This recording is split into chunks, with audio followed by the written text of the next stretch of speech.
पुंडलिक बाळू म्हात्रे या युनियनच्या माध्यमातून सिक्युअर्ड आणि सुमित या कंपनीमध्ये अनेक मुलांना कामावरती परत घेण्यात आलं होतं आणि ऐन दिवाळीच्या सणाच्या काळामध्ये या सिक्युअर्ड मधील आमचे कर्मचारी जे होते ज्यांनी तिथे काम केलं होतं त्यांना बोनस कुठेतरी मिळत नव्हता।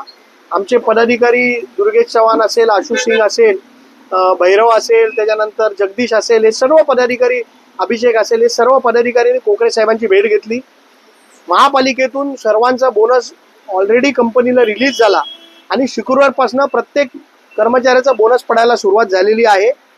मंगळवारपर्यंत जेवढे कर्मचारी तिथे कार्यरत होते त्यांचा सर्वांचा बोनस या कर्मचाऱ्यांना मिळणार आहे आणि सुमित कंपनीमध्ये अजून एक 40 ते 50 आमचे कर्मचारी कामावर लागायचे बाकी राहिलेले आहेत। त्यांना देखील या 30 तारखेच्या आतपर्यंत सुमित कंपनीमध्ये कामाला परत घेणार आहे। युनियनच्या माध्यमातून कर्मचाऱ्यांच्या हितासाठी योग्य ते निर्णय घेतले जातील आणि कर्मचाऱ्यांच्या पाठीशी आम्ही खंबीरपणे उभं राहू। जेव्हा जेव्हा कर्मचाऱ्यांना अडचण येईल तेव्हा ही युनियन या कर्मचाऱ्यांच्या पाठीशी खंबीरपणे उभं राहणार आहे, एवढंच आज या ठिकाणी मी सांगतो आणि जेवढ्या सर्व आमच्या कर्मचाऱ्यांना बोनस मिळेल त्यांचं अभिनंदन करतो।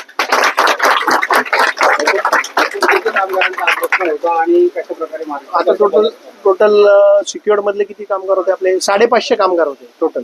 550 कामगारांचा हा प्रश्न होता आणि त्यांना 550 कामगारांना जवळजवळ 15,000 22,000 असं बोनस मिळालेला आणि पुढे मंगळवारपर्यंत सगळ्यांना जवळजवळ बोनस मिळून जाईल। जवळजवळ दिवाळी आधी संपलेली आहे, परंतु यांचा बोनस मिळण्यास कंपनीने विलंब का लावला? कल्याण डोंबिवली महानगरपालिकेने त्या कंपनीचे पैसे दिले नव्हते, या कारणामुळे त्यांचा बोनसला विलंब झाला आणि आमच्या जेव्हा युनियनच्या पदाधिकाऱ्यांनी कोकरे साहेबांची भेट घेतली, कोकरे साहेबांनी त्वरित मला वाटतं त्याच दिवशी सकाळी भेट झाली आणि संध्याकाळी बोनस दिलाय, म्हणून कोकरे साहेबांचं देखील आम्ही सगळे अभिनंदन करतो कारण त्यांनी खूप प्रचंड याच्यामध्ये पाठपुरावा केलाय।